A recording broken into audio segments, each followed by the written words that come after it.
Hey everybody, hope you're doing well. Fantasy football week 1 is in the books, and what a week it was.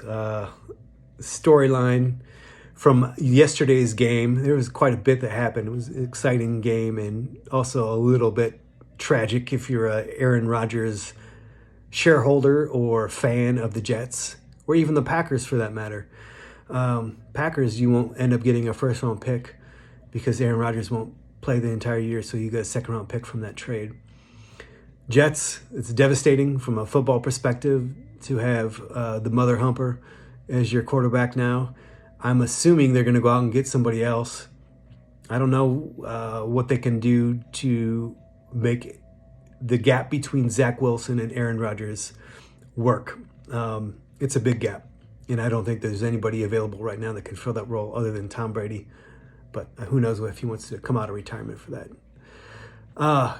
If you are a Garrett Wilson shareholder, expect about a 20 to 30% drop in performance week to week over the course of the year.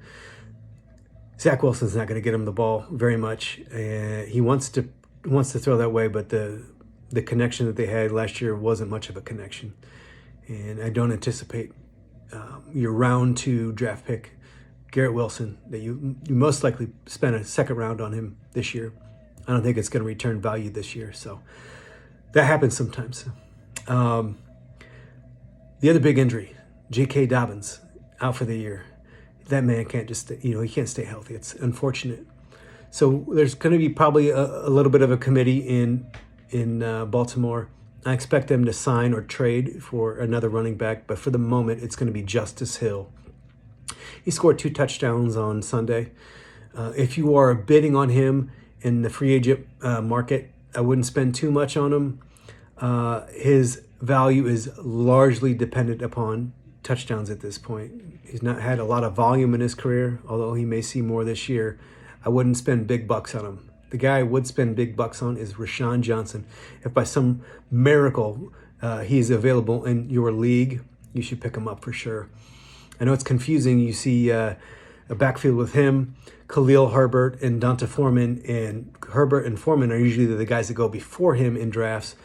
But if you are up on what it takes to be a feature back in the league, body type, elusiveness, Rashawn Johnson has it. Unfortunately, he had to play behind Bijan and Robinson in college, so he didn't quite get the press that Bijan did. But Rashawn Johnson can ball. He had 7 targets his way on Sunday, and he scored a touchdown as well. So he's already paying dividends. My thought was later in the year, his feature back, that would come to fruition for him, but I think it might happen a little bit sooner. So if he's available, I would pony up on him for sure. The other person I'd strongly consider spending big money on is Joshua Kelly. Austin Eckler is injured. He's 29, so he's past the age apex for running backs, which is 27. Now, he's an interesting case study because he didn't get volume until a little bit later in his career, and he's largely a pass-catching running back. So he may or may not return and be strong, but for me, I would at least place bets against him not being consistently healthy this year, and I would pick up Joshua Kelly. He has standalone value, especially in the flex position. And if you're in a league that is a deep league and those guys are already owned, I would consider stashing Isaiah Spiller as well, who looked good in preseason. You just expect high volume passing from the Chargers this year, and that's a really, really good offense. So I would take any running back that is viable in that situation. If you need wide receivers, it is possible that Nico Collins is available. He was 3rd in air yards this past Sunday, and there isn't a standout wide receiver in Houston, and they're going to be coming from behind all year, so I'd pony up for Nico Collins as well. Zay Jones is an interesting player to pick up too. As far as athleticism goes, he's on the same par. He's definitely better than Christian Kirk, but he's on the same par as Calvin Ridley, and that may surprise you to hear that. But the truth of the matter is, he performed very well at the combine, at the draft, and he's going to get these spike weeks Can you count on him consistently? No, but if he's your fifth or sixth receiver, that's a good spot to be for sure.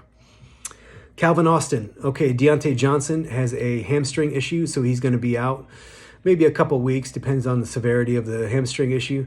But Calvin Austin, he did really well on Sunday. And even though they played San Francisco, keep in mind they were coming from behind, and they probably won't have that type of defensive struggle against them moving forward on that level. But either way, Calvin Austin is a pickup. I wouldn't spend big money on him, but I would definitely consider picking him up. So that's what I've got this week. I'm going to try to be here as much as possible throughout the season. I've got it in my Google Calendar. So every Tuesday, I'm going to share some information with what I saw this weekend. I can't watch every game and be a good human being, but I can watch some games and I can keep up on Twitter, and I watch YouTube videos in multiple places about fantasy football. So I want to share that information. If you have any questions, I'm always here. I enjoy this. I am a fucking metrics nerd. I love all sports. Hit me up.